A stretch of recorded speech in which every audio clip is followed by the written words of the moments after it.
गुरुर्ब्रह्मा गुरुर्विष्णु गुरुर्देवो महेश्वरः गुरु साक्षात् परं ब्रह्म तस्मै श्री गुरवे नमः। रामानुजं सीतां भरतं भरतानुजं सुग्रीवं वायुसूनुं च प्रणमामि पुनः पुनः। नमोस्तु रामाय सलक्ष्मणाय देवे च तस्यै जनकात्मजायै। नमोस्तु रुद्रेन्द्रयमानिलेभ्यो नमोस्तु चन्द्रार्कमरुद्गणेभ्यः। नारायण नारायण नारायण नारायण। आइए श्रीमद् वाल्मीकि रामायण के अयोध्या कांड के इस 12वें अध्याय में हम कल प्रसंग को विराम दिए थे कि कई कोप भवन में है और दो वर अपने रख रही हैं और कहती हैं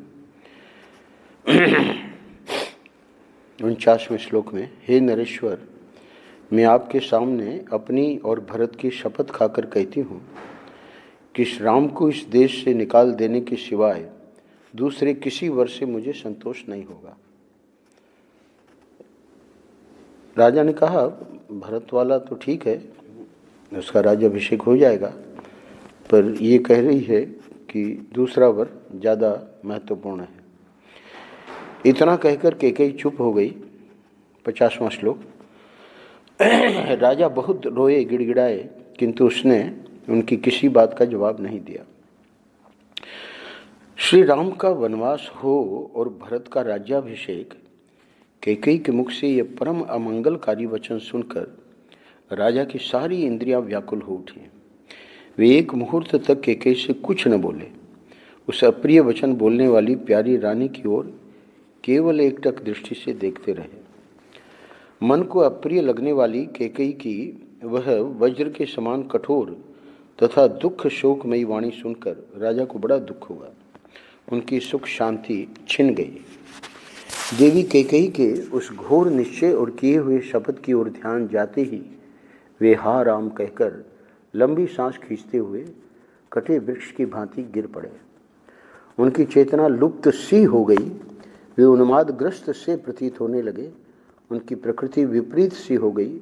वे रोगी से जान पड़ते थे। इस प्रकार भूपाल दशरथ मंत्र से जिसका तेज हर लिया गया हो, उस सर्प के समान निश्चेष्ट हो गए।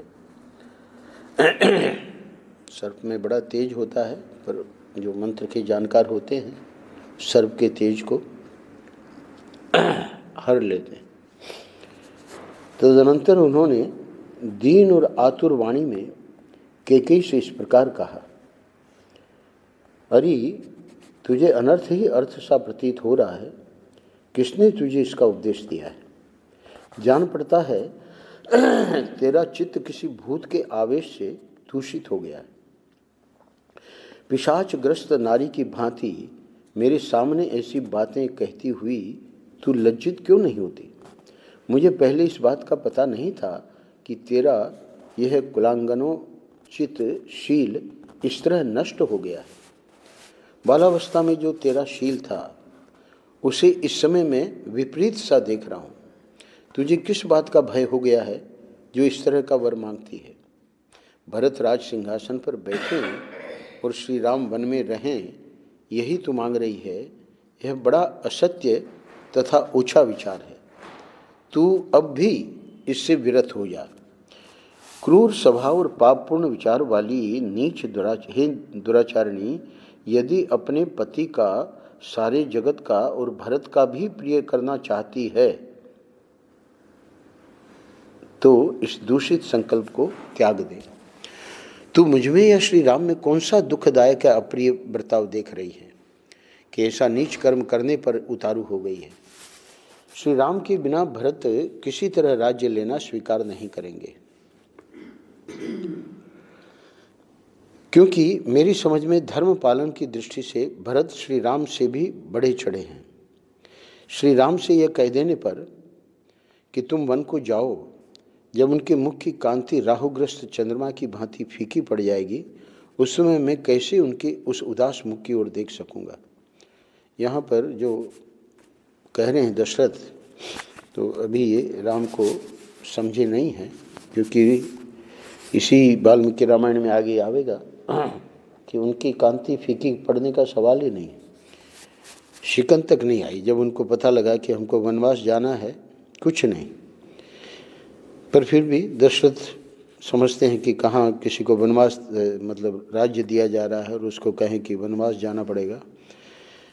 कहते हैं, मैंने श्री राम के अभिषेक का निश्चय सुहृदों के साथ विचार करके किया है। मेरी यह बुद्धि शुभ कर्म में प्रवृत्त हुई है। अब मैं इसे शत्रुओं द्वारा पराजित हुई सेना की भांति पलटी हुई कैसे देखूंगा। नाना दिशाओं से आए हुए राजा लोग मुझे लक्ष्य करके खेद पूर्वक कहेंगे कि इस मूढ़ इक्ष्वाकु वंशी राजा ने कैसे दीर्घ काल तक इस राज्य का पालन किया है। जब बहुत से बहुश्रुत गुणवान एवं वृद्ध पुरुष आकर मुझसे पूछेंगे कि श्री राम कहाँ हैं, तब मैं उनसे कैसे ये कहूँगा कि कैकेयी के दबाव देने पर मैंने अपने बेटे को घर से निकाल दिया। यदि कहूँ कि श्री राम को वनवास देकर मैंने सत्य का पालन किया है, तो इसके पहले जो उन्हें राज्य देने की बात कह चुका हूँ वह असत्य हो जाएगी। यदि राम वन को चले गए तो कौशल्या मुझे क्या कहेगी। अब इनके मन में ये विचार आ रहा है, उसका ऐसा महान अपकार करके मैं उसे क्या उत्तर दूंगा। अब एक बात इस 68 और 69वें श्लोक में जो बता रहे हैं ध्यान देने लायक है। हाय, जिसका पुत्र मुझे सबसे अधिक प्रिय है, वह प्रिय वचन बोलने वाली कौशल्या जब जब दासी, सखी, पत्नी, बहन और माता की भांति मेरा प्रिय करने की इच्छा से मेरी सेवा में उपस्थित होती थी।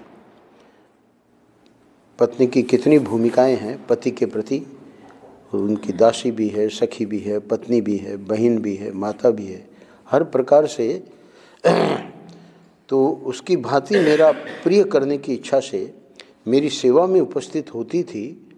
तब उस सत्कार पाने योग्य देवी का भी मैंने तेरे ही कारण कभी सत्कार नहीं किया। यानी हमेशा मैंने कौशल्या की उपेक्षा की तेरे कारण। तेरे साथ जो मैंने इतना अच्छा बर्ताव किया वह याद आकर इस समय मुझे उसी प्रकार संताप दे रहा है जैसे हानिकारक व्यंजनों से युक्त खाया हुआ अन्न किसी रोगी को कष्ट देता है। रोगी को वैद्य ने दवा दी है और कहा है कि ये चीज़ें नहीं लेनी है और फिर भी वो ले रहा है तो वो कष्ट ही देगा। श्री राम के अभिषेक का निवारण और उनका वन की ओर प्रस्थान देखकर निश्चय ही सुमित्रा भयभीत हो जाएगी। फिर वह कैसे मेरा विश्वास करेगी। और अब सीता के बारे में विचार कर रहे हैं। हाय, बेचारी सीता को एक ही साथ दो दुखद एवं अप्रिय समाचार सुनने पड़ेंगे। कौन कौन? श्री राम का वनवास और मेरी मृत्यु। जब वह श्री राम के लिए शोक करने लगेगी उस समय मेरे प्राणों का नाश कर डालेगी। उसका शोक देखकर मेरे प्राण इस शरीर में नहीं रह सकेंगे। उसकी दशा हिमालय के पार्श्व भाग में अपने स्वामी किन्नर से बिछड़ी हुई किन्नरी के समान हो जाएगी। मैं श्री राम को विशाल वन में निवास करते और मिथिलेश कुमारी सीता को रोती देख अधिक काल तक जीवित रहना नहीं चाहता। ऐसी दशा में तू निश्चय ही विधवा होकर बेटे के साथ अयोध्या का राज्य करना। ओह, मैं तुझे अत्यंत सती साध्वी समझता था, परंतु तू बड़ी दुष्टा निकली। ठीक उसी तरह जैसे कोई मनुष्य देखने में सुंदर मदिरा को पीकर पीछे उसके द्वारा किए गए विकार से यह समझ पाता है कि इसमें विष मिला हुआ था। अब तक जो तू सांत्वनापूर्ण मीठे वचन बोलकर मुझे आश्वासन देती हुई बातें किया करती थी, वे तेरी कही हुई सारी बातें झूठी थी। जैसे व्याध हरिण को मधुर संगीत से आकृष्ट करके उसे मार डालता है, उसी प्रकार तू भी पहले मुझे लुभाकर अब मेरे प्राण ले रही है। आगे कहते हैं दशरथ जी, श्रेष्ठ पुरुष निश्चय ही मुझे नीच और एक नारी के मोह में पड़कर बेटे को बेच देने वाला कहकर शराबी ब्राह्मण की भांति मेरी राह बाट और गली कूचों में निंदा करेंगे। ओह कितना दुख है, कितना कष्ट है, जहाँ मुझे तेरी ये बातें सहन करनी पड़ती है, मानो यह मेरे पूर्व जन्म के किए हुए पाप का ही अशुभ फल है जो मुझ पर ऐसा महान दुख आ पड़ा। हे पापिनी, मुझ पापी ने बहुत दिनों से तेरी रक्षा की और अज्ञानवश तुझे गले लगाया, किंतु तू आज मेरे गले में पड़ी हुई फांसी की रस्सी बन गई। जैसे बालक एकांत में खेलता खेलता काले नाग को हाथ में पकड़ ले, उसी प्रकार मैंने एकांत में तेरे साथ क्रीड़ा करते हुए तेरा आलिंगन किया है, परंतु उस समय मुझे यह न सूझा कि तू ही एक दिन मेरी मृत्यु का कारण बनेगी। हाय, मुझ दुरात्मा ने जीते जी ही अपने महात्मा पुत्र को पितृहीन बना दिया। मुझे सारा संसार निश्चय ही धिक्कारेगा, गालियाँ देगा, जो उचित ही होगा। लोग मेरी निंदा करते हुए कहेंगे कि राजा दशरथ बड़ा ही मूर्ख और कामी है, जो एक स्त्री को संतुष्ट करने के लिए अपने प्यारे पुत्र को वन में भेज रहा है। हाय, अब तक तो श्री राम वेदों का अध्ययन करने, ब्रह्मचर्य व्रत का पालन करने तथा अनेकानेक गुरुजनों की सेवा में संलग्न रहने के कारण दुबले होते चले आए हैं। अब जब इनके लिए सुख भोग का समय आया है, तब ये वन में जाकर महान कष्ट में पड़ेंगे। अपने पुत्र श्री राम से यदि मैं कह दूं कि तुम वन को चले जाओ, तो वे तुरंत बहुत अच्छा कहकर मेरी आज्ञा को स्वीकार कर लेंगे। मेरे पुत्र राम दूसरी कोई बात कहकर मुझे प्रतिकूल उत्तर नहीं दे सकते।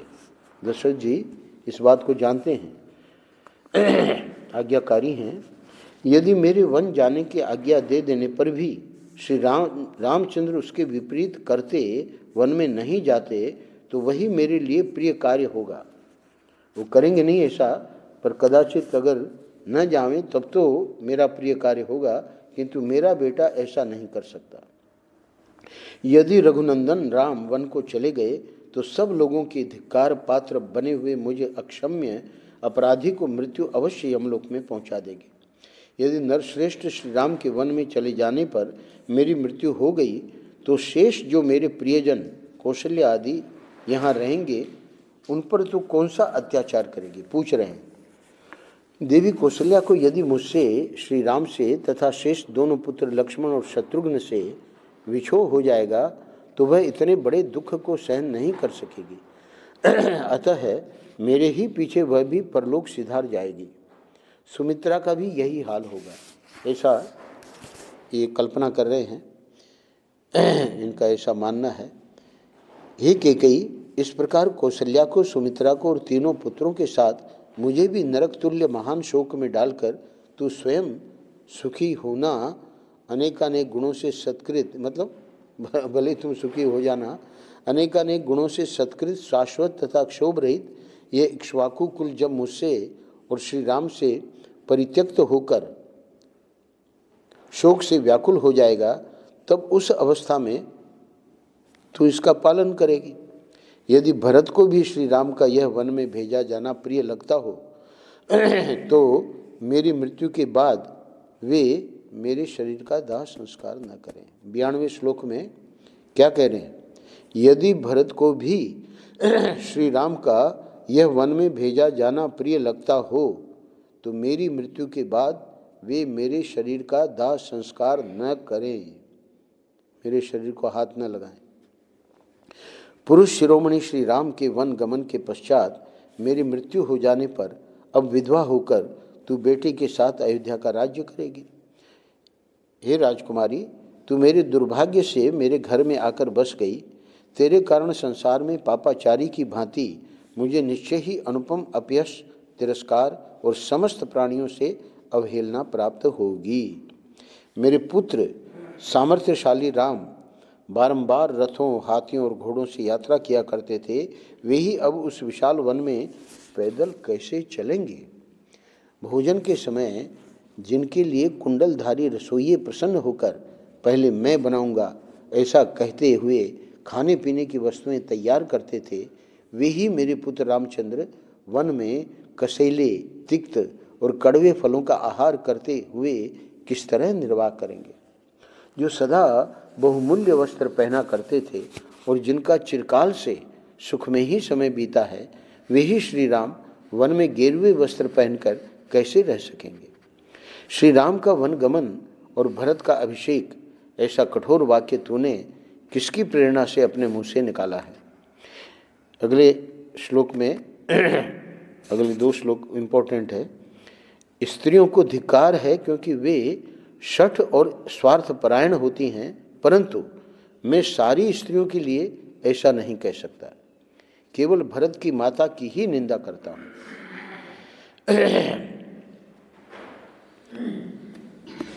ये दशरथ जी जानते हैं कि स्त्रियों को धिक्कार कोई भले ही करे, पर सारी स्त्रियों के लिए ये वाक्य संभव नहीं है, केवल तेरे लिए ही। अनर्थ में ही अर्थ बुद्धि रखने वाली हे क्रूर कैकेयी, तू मुझे संताप देने के लिए ही इस घर में बसाई गई है। मेरे कारण तू अपना कौन सा अप्रिय होता देख रही है, अथवा सबका निरंतर हित करने वाले श्री राम में ही तुझे कौन सी बुराई दिखाई देती है। श्री राम को संकट के समुद्र में डूबा हुआ देखकर तो पिता अपने पुत्रों को त्याग देंगे, अनुरागिणी स्त्रियां भी अपने पतियों को त्याग देंगी। इस प्रकार ये सारा जगत ही कुपित विपरीत व्यवहार करने वाला हो जाएगा। फिर से सुनिए, श्री राम को संकट के समुद्र में डूबा हुआ देखकर तो पिता अपने पुत्रों को त्याग देंगे, अनुरागिणी स्त्रियां भी अपने पतियों को त्याग देंगी। इस प्रकार ये सारा जगत ही कुपित विपरीत व्यवहार करने वाला हो जाएगा। तुम जो करने जा रही हो वो समाज के लिए भी कितना गलत है। देव कुमार के समान कमनीय रूप वाले अपने पुत्र श्री राम को जब वस्त्र और आभूषणों से विभूषित होकर सामने आते देखता हूँ तो नेत्रों से उनकी शोभा निहार कर निहाल हो जाता हूँ। उन्हें देखकर ऐसा जान पड़ता है मानो मैं फिर जवान हो गया। कदाचित सूर्य के बिना भी संसार का काम चल जाए, वज्रधारी इंद्र की वर्षा न करने पर भी कदाचित प्राणियों का जीवन सुरक्षित रह जाए, परंतु राम को यहाँ से वन की ओर जाते देखकर कोई भी जीवित नहीं रह सकता, मेरी ऐसी धारणा है। तो जीवित रहें भी तो मृत्यु के तुल्य ही है। अरे तू मेरा विनाश चाहने वाली, अहित करने वाली और शत्रु रूप है। जैसे कोई अपनी ही मृत्यु को घर में स्थान दे दे, उसी प्रकार मैंने तुझे घर में बसा लिया है। खेद की बात है कि मैंने मोहवश तुझ महाविशैली नागिन को चिरकाल से अपने अंक में धारण कर रखा है, इसीलिए आज मैं मारा गया। मुझसे श्री राम और लक्ष्मण से हीन होकर भरत समस्त बांधों का विनाश करके तेरे साथ इस नगर तथा राष्ट्र का शासन करें तथा तू मेरे शत्रुओं का हर्ष बढ़ाने वाली होवे। एक प्रकार का शाप दे रहे हैं। क्रूरतापूर्ण बर्ताव करने वाली हे कैकेयी, तू संकट में पड़े हुए पर प्रहार कर रही है। जब तू दुराग्रह पूर्वक आज ऐसी कठोर बातें मुंह से निकालती हैं, उसमें तेरे दांतों के हजारों टुकड़े होकर मुंह से नीचे क्यों नहीं गिर जाते। बाद में रामचरितमानस में भरत जी ने कहा है कि तुमने जब इस प्रकार कहा, तुम्हारी जीभ में कीड़े कैसे नहीं पड़ गए। तो ये कह रहे हैं कि तुम्हारे दांत के हजारों टुकड़े होकर मुंह से नीचे क्यों नहीं गिर जाते। श्री राम कभी किसी से कोई अहितकारक या अप्रिय वचन नहीं करते हैं। वे कटु वचन बोलना जानते ही नहीं हैं। उनका अपने गुणों के कारण सदा सर्वदा सम्मान होता है। उन्हीं मनोहर वचन बोलने वाले श्री राम में तू दोष कैसे बता रही है, क्योंकि वनवास उसी को दिया जाता है जिसके बहुत से दोष सिद्ध हो चुके हों।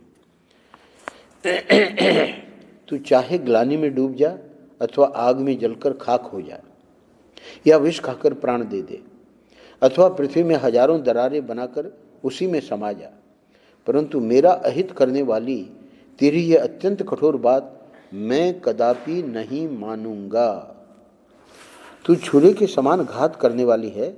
बातें तो मीठी मीठी करती हैं, परंतु वे सदा झूठी और सद्भावना से रहित होती है। यानी अब मुझे ये समझ में आ रहा है, तेरे हृदय का भाव अत्यंत दूषित है तथा तू अपने कुल का भी नाश करने वाली है। इतना ही नहीं, तू प्राणों सहित मेरे हृदय को भी जलाकर भस्म कर डालना चाहती है, इसलिए मेरे मन को नहीं भाती है। तुझ पापिनी का जीवित रहना मैं नहीं सह सकता। अपने बेटे श्री राम के बिना मेरा जीवन नहीं रह सकता, फिर कहाँ से सुख हो सकता है। आत्मज्ञ पुरुषों को भी अपने पुत्र से बिछो हो जाने पर कैसे चैन मिल सकता है। चलो हम तो आत्मज्ञ नहीं हैं, पर जो आत्मज्ञ हैं, है ना, व्यास जी, सुखदेव जी जब चल पड़े तो बेटा बेटा बेटा करके उनके पीछे यम प्रव्रजंतम अनुपेतम अपेत कृत्यम, बड़ा प्रसिद्ध श्लोक है भागवत का। तो आत्मज्ञ पुरुषों को भी अपने पुत्र से बिछो हो जाने पर कैसे चैन मिल सकता है। अतः तू मेरा अहित न कर, मैं तेरे पैर छूता हूँ, तू मुझ पर प्रसन्न हो जा। अंतिम श्लोक में कह रहे हैं, इस प्रकार महाराज दशरथ मर्यादा का उल्लंघन करने वाली उस हठीली स्त्री के वश में पड़कर अनाथ की भांति विलाप कर रहे थे। वे देवी कैकेयी के फैलाए हुए दोनों चरणों को छूना चाहते थे, परंतु उन्हें न पाकर बीच में ही मूर्छित होकर गिर पड़े। चाह तो रहे थे पर अचेत हो गए। ठीक उसी तरह जैसे कोई रोगी किसी वस्तु को छूना चाहता है, किंतु दुर्बलता के कारण वहां तक न पहुंचकर बीच में ही अचेत होकर गिर जाता है। अगले अध्याय में वर्णन करते हैं, महाराज दशरथ उस अयोग्य और अनुचित अवस्था में पृथ्वी पर पड़े थे। उस समय वे पुण्य समाप्त होने पर देवलोक से भ्रष्ट हुए राजा ययाति के समान जान पड़ते थे। उनकी वैसी दशा देख अनर्थ की साक्षात मूर्ति कैकेयी, जिसका प्रयोजन अभी तक सिद्ध नहीं हुआ था, क्यों? क्योंकि उन्होंने साफ कह दिया कि ये बात मैं कदापि नहीं मानूंगा। तो अब ये सोच रही है कि शपथ भी दिलाई पर काम तो बना नहीं। तो कह रहे हैं कि कैकेयी, जिसका प्रयोजन अभी तक सिद्ध नहीं हुआ था, जो लोकापवाद का भय छोड़ चुकी थी, अब इसको और किसी चीज़ की कोई चिंता नहीं है, बस दो चीज़ होनी चाहिए। लोकापवाद का भय छोड़ चुकी थी और श्री राम से भरत के लिए भय देखती थी। मंथरा ने बात जमा दी थी उसके दिमाग में, तो इसलिए कह रहे हैं श्री राम से भरत के लिए भय देखती थी, पुनः यानी इतना विलाप कर रहे हैं और उसके बाद भी बार बार अचेत हो रहे हैं, पर पुनः उसी वर के लिए राजा को संबोधित करके कहने लगी, हे महाराज, आप तो डींग मारा करते थे कि मैं बड़ा सत्यवादी और दृढ़ प्रतिज्ञ हूँ, फिर आप मेरे इस वरदान को क्यों हजम कर जाना चाहते हैं? आप कह रहे हैं कि ये कठोर बात मैं कदापि नहीं मानूंगा, तो इसका मतलब है कि मेरे वर को आप हजम करना चाह रहे हैं। कैकेयी के ऐसा कहने पर राजा दशरथ 2 घड़ी तक व्याकुल किसी अवस्था में रहे। तत्पश्चात कुपित होकर उसे इस प्रकार उत्तर देने लगे, तू मेरी शत्रु है। नरश्रेष्ठ श्री राम के वन में चले जाने पर जब मेरी मृत्यु हो जाएगी, उस समय तू सफल मनोरथ होकर सुख से रहना। स्वर्ग में भी जब देवता मुझसे श्री राम का कुशल समाचार पूछेंगे, मैं तो वहाँ चला जाऊँगा, तो वहाँ पूछेंगे कि भाई राम कैसे हैं। उस समय मैं उन्हें क्या उत्तर दूंगा? यदि कहूँ कि उन्हें वन में भेज दिया, तो उसके बाद वे लोग जो मेरे प्रति धिक्कारपूर्ण बात कहेंगे, कहाँ? स्वर्ग में, उसे कैसे सह सकूँगा? इसके लिए मुझे बड़ा खेद है। कैकेयी का प्रिय करने की इच्छा से उसके मांगे हुए वरदान के अनुसार मैंने श्री राम को वन में भेज दिया। यदि ऐसा कहूँ और इसे सत्य बताऊँ, तो मेरी वह पहली बात असत्य हो जाएगी। फिर से उसको दोहरा रहे हैं, जिसके द्वारा मैंने राम को राज्य देने का आश्वासन दिया है। मैं पहले पुत्रहीन था, अब अपनी भूत की स्मृति उनको आ रही है। मैं पहले पुत्रहीन था, फिर महान परिश्रम करके मैंने जिन महातेजस्वी महापुरुष श्री राम को पुत्र रूप में प्राप्त किया है, उनका मेरे द्वारा त्याग कैसे किया जा सकता है? कैसे श्रृंगी ऋषि को पूरा दिया कि वो श्रृंगी ऋषि अगर आ जाएंगे तो उसका वर्णन हम बालकांड में सुन चुके हैं। तो कह रहे हैं कि जो शूरवीर विद्वान क्रोध को जीतने वाले और क्षमापरायण हैं, उन कमल नयन श्री राम को मैं देश निकाला कैसे दे सकता हूँ। जिनके अंग कांति नील कमल के समान श्याम हैं, भुजाएं विशाल और बल महान है, उन नयनाभिराम श्री राम को मैं दंडक वन में कैसे भेज सकूंगा। जो सदा सुख भोगने के ही योग्य हैं, कदापि दुख भोगने के योग्य नहीं है, उन बुद्धिमान श्री राम को दुख उठाते मैं कैसे देख सकता हूँ। जो दुख भोगने के योग्य नहीं है, उन श्री राम को यह वनवास का दुख दिए बिना ही यदि मैं इस संसार से विदा हो जाता तो मुझे बड़ा सुख मिलता।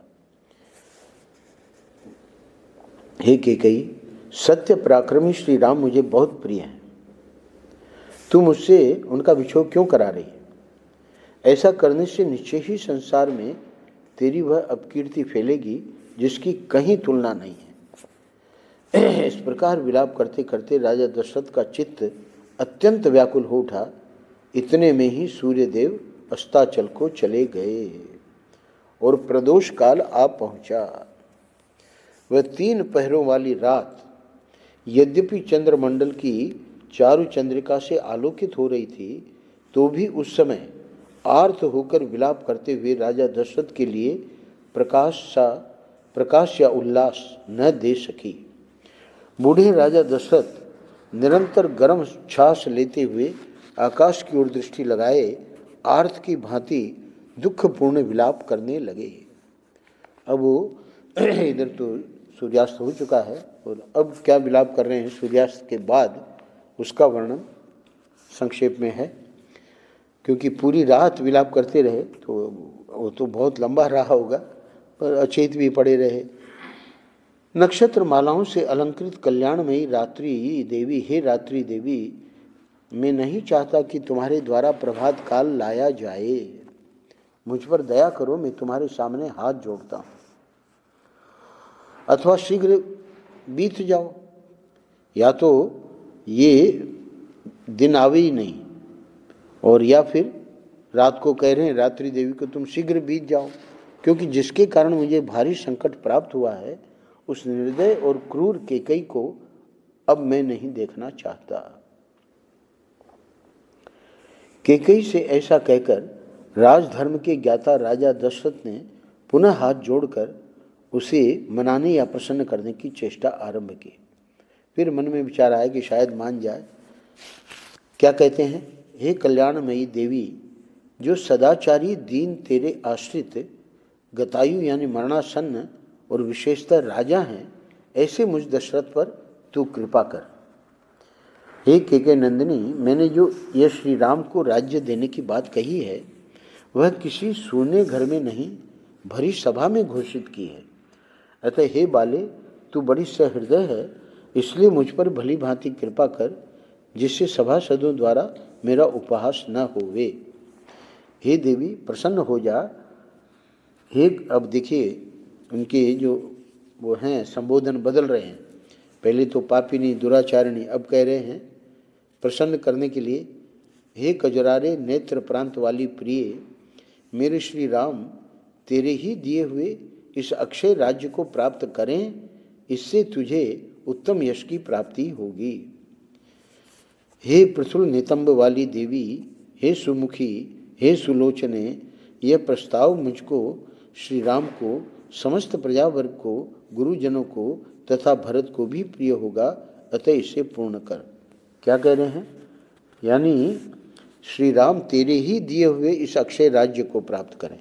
तूने तो वर मांग लिया, पर अब तुम इसको लौटा ले, तो अब लौटाने से मानो कि तूने ही उसको उनको राज्य दिया है, तो उससे क्या होगा कि सब तेरी प्रशंसा करेंगे। यानी भरत को भी ये बात प्रिय होगी, अतः इसे तू पूर्ण कर। राजा के हृदय का भाव अत्यंत शुद्ध था। उनके आंसू भरे नेत्र लाल हो गए थे और वे दीन भाव से विचित्र करुणाजनक विलाप कर रहे थे। किंतु मन में दूषित विचार रखने वाली निष्ठुर कैकेयी ने पति के उस विलाप को सुनकर भी उनकी आज्ञा का पालन नहीं किया। इतनी अनुनय विनय के बाद भी जब प्रिया कैकेयी किसी तरह संतुष्ट न हो सकी और बराबर प्रतिकूल बात ही मुंह से निकालती गई, तब पुत्र के वनवास की बात सोचकर राजा पुनः दुख के मारे मूर्छित हो गए और सुदबुद खोकर पृथ्वी पर गिर पड़े। 13वें अध्याय के अंतिम श्लोक में इस प्रकार व्यथित होकर भयंकर उच्छ्वास लेते हुए मनस्वी राजा दशरथ की वह रात धीरे धीरे बीत गई। प्रातःकाल राजा को जगाने के लिए मनोहर वाद्यों के साथ मंगल गान होने लगा। प्रतिदिन होता था, परंतु उन राज शिरोमणि ने तत्काल मनाही भेजकर वह सब बंद करा दिया। तो जब मंगल गान होता था तो राजा फिर बाहर निकलते थे, पर वो जो भी आए होंगे उनको मनाही करा के और सब दरवाजे वगैरह बंद करा दिए। अब अगले अध्याय में कल हम देखेंगे कैकेयी का राजा को सत्य पर दृढ़ रहने के लिए प्रेरणा देकर अपने वरों की पूर्ति के लिए दुराग्रह दिखाना। कल के अध्याय में फिर दुराग्रह वो अपना दिखाएगी। और अब चूंकि सुबह हो चुकी है तो महर्षि वशिष्ठ का अंतःपुर के द्वार पर आगमन और सुमंत्र को महाराज के पास भेजना। राजा की आज्ञा से सुमंत्र का श्री राम को बुलाने के लिए जाना। अब घटनाक्रम जो है कि भगवान राम फिर जब आएंगे तो आगे के अध्यायों में क्या होगा उसका हम क्रमशः कल से वर्णन करेंगे। नारायण नारायण नारायण नारायण। श्री